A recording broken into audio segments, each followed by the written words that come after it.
What's going on, everybody? Cleepus Tech here, coming back at you with another video. In this video, I'm going to be giving you my first impressions of the Samsung Galaxy A23 5G. Now before we go any further, as always, I do want to remind you to hit that subscribe button, and if you want to learn more about this phone, I will be linking to several other videos about it in the description, as well as some information about pricing and availability, because especially with a new phone like this information is always changing. But with that being said, let's get into it. Now, before we actually take a look at the phone itself, let's take a look at what comes in the box. Now, this is definitely going to be pretty quick because there's pretty much nothing in here, but essentially, we got a SIM card removal tool, we got a quick start guide, a USB-C cable, and that's pretty much it. So as you can see, there's definitely really not a whole lot in there, so if you don't have a wall adapter, you will have to buy one. But that being said, as we're going to talk about later in the video, this phone does support pretty strong fast charging, and most wall adapters that come included with phones nowadays really aren't that strong anyway. But keep in mind, if you do want to get the most out of this phone's charging features, I will be linking to a really good and pretty inexpensive fast charger for it in the description. But that being said, getting into the phone itself, with the Samsung Galaxy A23 5G, we're getting a 6.6-inch 120Hz PLS LCD display with a resolution of 1080p,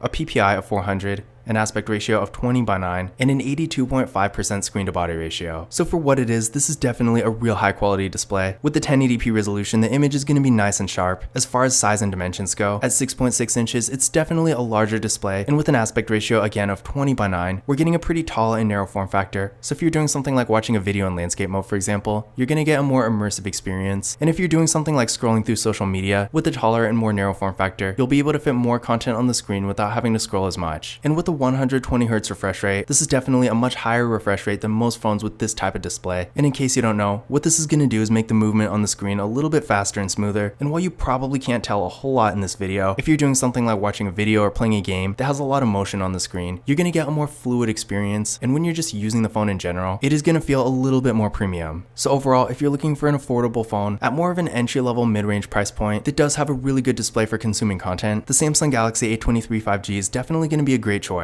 Now for storage, this phone is getting 64GB of internal storage with microSD card expansion. Now there may be other variants out there that have more, but this specific phone in this video does have 64, and in my opinion, it's at least acceptable. Maybe not ideal. I feel like in this day and age, 128GB would be a lot better. But again, in general, as long as you're watching what you're putting on your phone, you probably won't have an issue. And in addition to this, of course, with a microSD card expansion, if you have a lot of photos and videos, for example, you can always offload that onto a microSD card and save some space. But of course, if you are more of a power user and you really just have a lot of apps and stuff like that, then you might want to go for a higher end device that has more storage. Now, as far as security features go, this phone does have Face Unlock, as well as a fingerprint scanner right here on the power key. I want to say half the Samsung Galaxy A series phones do have this same type of fingerprint scanner, and that's definitely not a bad thing because it does work really well. But let's give it a try. There we go, one more time.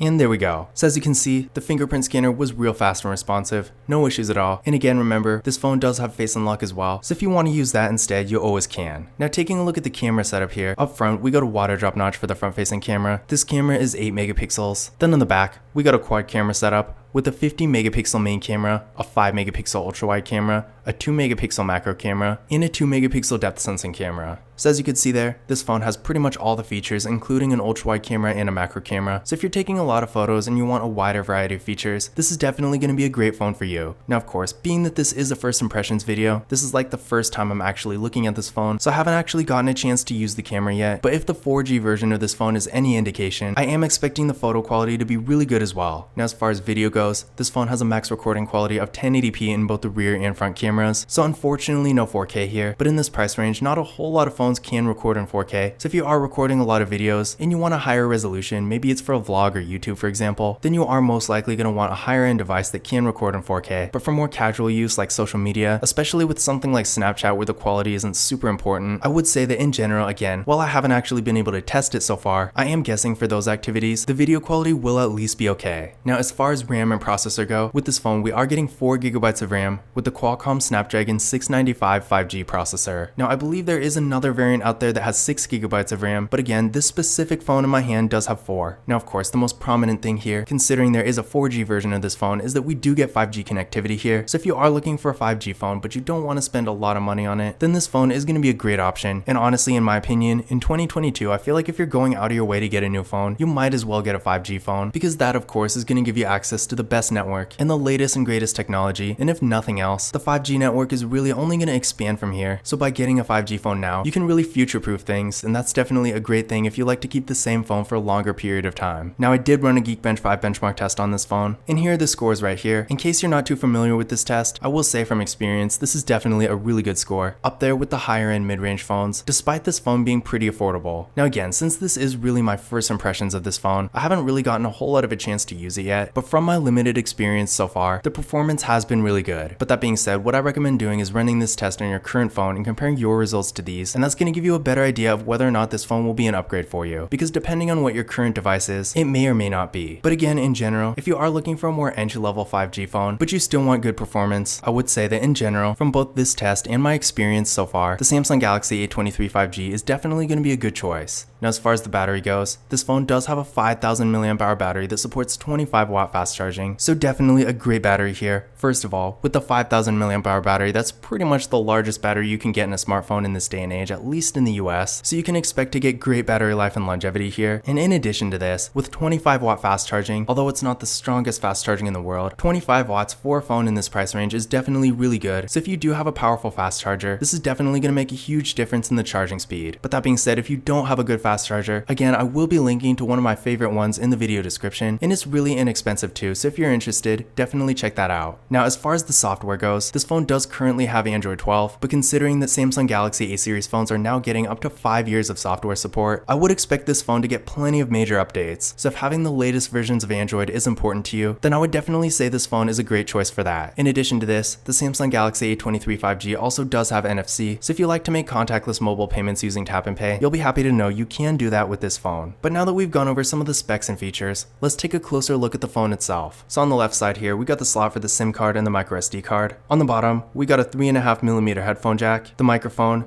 a USB-C port, and the speaker. Now this might sound a little weird to some of you who aren't too familiar with the new Samsung Galaxy A series phones, but the headphone jack is definitely a nice thing to see, because a lot of the newer ones, like the A33 5G, A53 5G, and the A73 5G, for whatever reason, don't have headphone jacks anymore. So seeing a phone like this that's really getting close to that level in terms of features and performance is definitely nice. Then on the right side here, we got the power key that again also doubles as the fingerprint scanner, volume down, volume up. On the top, we got the noise cancelling microphone. On the back, we got the camera module and the flash, and of course, the Samsung branding. The back is made of more of a matte material that doesn't really pick up fingerprints too badly, so that's definitely a nice thing. But keep in mind, as far as how it feels, it's definitely not the most premium material out there, and that really just goes for the entire phone itself. Sure, on one hand, it really doesn't look bad, but it really has that generic, affordable Android phone look, and it also doesn't have a ton of weight to it. So in general, if you're expecting something more premium, exciting, or really just different, you probably will be disappointed here. But overall, if you're not too concerned about aesthetics, while it's not really the most interesting look, there's really nothing wrong with the design in and of itself. But in conclusion, my general first impressions of the Samsung Galaxy A23 5G. Overall, from what I've seen so far, this is definitely a really nice, affordable 5G phone. It's got all the basic features, like a full quad camera setup, 5G connectivity, a great battery with pretty good fast charging, and a really high quality display. And at the same time, it has a really basic design that, while not being anything really interesting, definitely does work, and in most cases, it will get the job done. So overall, if you're looking for an affordable 5G phone that has really all the features for the basics, as well as a really good display, a great camera setup, and good performance, then I would say from my first impressions, the Samsung Galaxy A23 5G is going to be a great choice for you. But this concludes my first look at the Samsung Galaxy A23 5G. Again, if you want to learn more about this phone, I will be linking to several other videos about it in the description, as well as some information about pricing, availability, and my favorite accessories for it, so definitely check that out too. But that's it for this video. If you enjoyed it and found it useful, be sure to give it a thumbs up and hit that subscribe button. Don't forget to follow A23 Tech on Twitter and Instagram, and as always, I will see you in the next video.